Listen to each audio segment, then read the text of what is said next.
Hola y bienvenidos. Hoy vamos a hacer un viaje, pero uno a toda velocidad, por casi 4.000 años de pensamiento teológico. Y ojo, que no se trata de la típica lección de historia aburrida, para nada. Lo que vamos a ver es la evolución, el cambio constante de un sistema de fe que ha acabado dando forma al mundo tal y como lo conocemos. Y para entender este viaje necesitamos una herramienta, una especie de clave. Y esa clave es un concepto alemán que suena un poco raro. Sitz im Leben. ¿Qué significa esto? Pues muy sencillo, que la teología no surge de la nada, no está en una burbuja. ¿Qué va? Responde a lo que está pasando en el mundo, a las crisis, a las culturas, a las preguntas que se hace la gente en cada momento. Es, por así decirlo, el motor que lo mueve todo. Así que quedémonos con esta idea porque es fundamental para todo lo que sigue. Bueno, pues esta es nuestra hoja de ruta, un recorrido por las grandes etapas del desarrollo teológico, para ver cómo cada una se apoya en la anterior. ¡Vamos allá! ¡Que empezamos! Venga, pues empezamos por el principio de todo. Y nuestra historia no arranca en una gran catedral ni en un templo imponente, no. Empieza en el desierto, con tribus nómadas, y con una relación con Dios que en ese momento se estaba apenas empezando a dibujar. A ver, si miramos esta línea de tiempo, es increíble.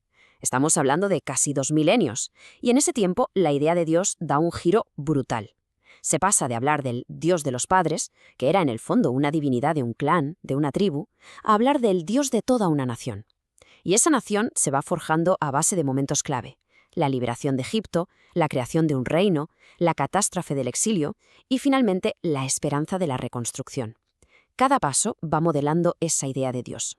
¿Y cuál es el pegamento que une todo esto? Pues un concepto central: la alianza. A ver, para que nos hagamos una idea, esto era muy parecido a los pactos de vasallaje de la época. Es como si un rey muy poderoso, en este caso Dios, prometiera protección, y a cambio el pueblo, Israel, se compromete a serle fiel, solo a él.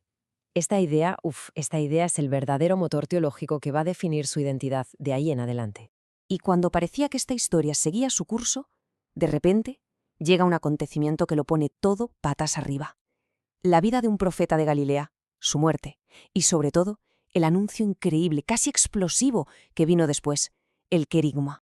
Claro, la pregunta es, ¿y de dónde salen los evangelios? Y esto es fascinante, porque a menudo se piensa que cayeron del cielo. Y no, el proceso es muy lógico. Primero está el acontecimiento, la vida y muerte de Jesús.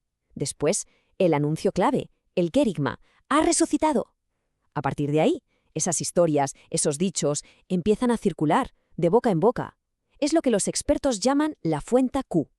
Y solo al final, bastante después, todo eso se pone por escrito. Y no en uno, sino en 4 relatos distintos. Porque cada uno estaba pensado para una comunidad diferente, con sus propias dudas y sus propias necesidades.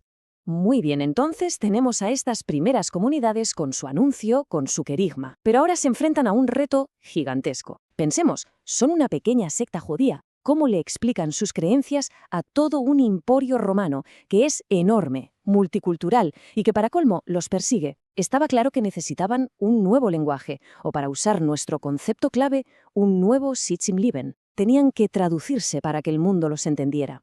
Y esta cita de Ireneo de León es un ejemplo perfecto de lo que estaban intentando hacer. Esto es lo que se llama apologética. Pero ojo, que no se trata solo de defenderse. Es mucho más. Es una traducción cultural. Es coger una idea tan judía como la encarnación y encontrar las palabras, los conceptos, para que alguien del mundo grecorromano con toda su filosofía pudiera al menos empezar a entender de qué estaban hablando. Y claro, en medio de este esfuerzo por explicarse, surgieron debates internos muy potentes. La gran pregunta era, vale, pero ¿quién es Jesús exactamente? Y como vemos aquí, había 2 grandes corrientes, 2 maneras de verlo. Por un lado, la escuela de Alejandría, que empezaba, digamos, desde arriba, se centraba en su divinidad, en que el verbo, Dios, se hizo carne, y por otro lado, la escuela de Antioquía, que empezaba desde abajo, insistiendo en su humanidad real, completa, tangible. Al final, las 2 intentaban resolver el mismo misterio, pero desde ángulos opuestos. Toda esta tensión, todos estos debates, desembocaron en los famosos concilios: Nicea, Constantinopla, Éfeso, Calcedonia. Estos no eran simples reuniones, eran momentos decisivos donde, literalmente, se estaba definiendo la fe. Lo que hicieron fue poner una especie de barreras de seguridad a los lados del camino. Por un lado, decían, ojo, Jesús no fue solo un hombre bueno y ya está. Y por el otro, tampoco fue un Dios que iba por ahí disfrazado de humano. La solución final, la ortodoxa, fue definirlo como una única persona con 2 naturalezas, divina y humana. Y ese marco ha durado siglos. Y con esto entramos en una etapa completamente nueva. Dejamos atrás el mundo antiguo y nos metemos de lleno en la Edad Media, y después en la modernidad. Y esta es una época de contrastes brutales. Por un lado, se van a construir unos sistemas de pensamiento grandiosos, pero por otro, se va a producir una fractura que lo cambiará todo para siempre. El punto más alto de esa gran síntesis medieval lo encontramos en esta frase de Tomás de Aquino. Es mucho más que una frase bonita, ¿eh? Resume toda una visión del mundo. La idea de la suma teológica era esa, construir un sistema, casi como una catedral de pensamiento donde todo encajaba. La fe y la razón, Dios y la ciencia, el cielo y la tierra, todo formaba un conjunto ordenado, coherente, un universo que tenía sentido. Pero esa catedral tan perfecta, esa unidad, se vino abajo, se rompió en pedazos. Primero llegó la Reforma Protestante, que acabó con la unidad religiosa de Europa, y después la Ilustración, que puso la razón humana en el centro de todo, cuestionando la autoridad de la fe.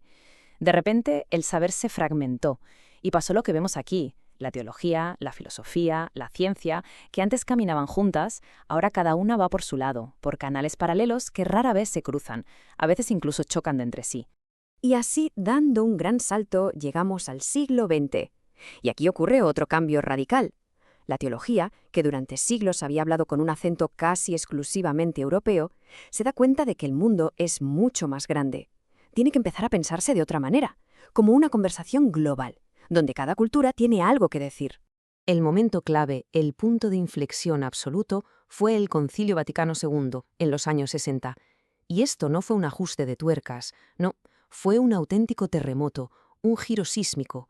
Fue el momento en que la Iglesia Católica decidió abrir las puertas y las ventanas para dialogar con el mundo moderno y, lo más importante para nuestro tema, para permitir que la teología se expresara en los idiomas y en las culturas de todo el planeta. Y el resultado fue exactamente este. La teología dejó de tener un solo centro y se volvió policéntrica. ¿Qué quiere decir eso? Pues que surgieron muchos centros. Como vemos en el gráfico, cada región empezó a hacer teología a partir de sus propios problemas y de sus propias preguntas. En América Latina, la gran pregunta era la liberación. En África, cómo inculturar la fe. En Asia, el diálogo con otras religiones. Ya no había una sola forma de hacer las things. Entonces, ¿dónde nos deja todo esto hoy? Pues en un lugar muy diferente. La visión actual, y esto se ve muy claro con el Papa Francisco, ya no es la de construir un mundo cristiano aparte, perfecto, paralelo a la sociedad. No, el objetivo ha cambiado por completo. Ahora la idea es otra. Es colaborar, es contribuir, es, como dice el texto, sumar a todas las cosas buenas, nobles y bellas que ya está haciendo la humanidad entera. Y así, cerramos este recorrido con una pregunta que queda abierta para que la pensemos. Después de este viaje tan largo que empezó con un pacto en el desierto y ha llegado a ser una conversación global, ¿qué significa de verdad que una fe ya no intente construir un mundo paralelo, sino que busque sumar al único mundo que tenemos, al que compartimos entre todos? Es una buena pregunta, ¿verdad? Y su respuesta, su respuesta se sigue escribiendo cada día.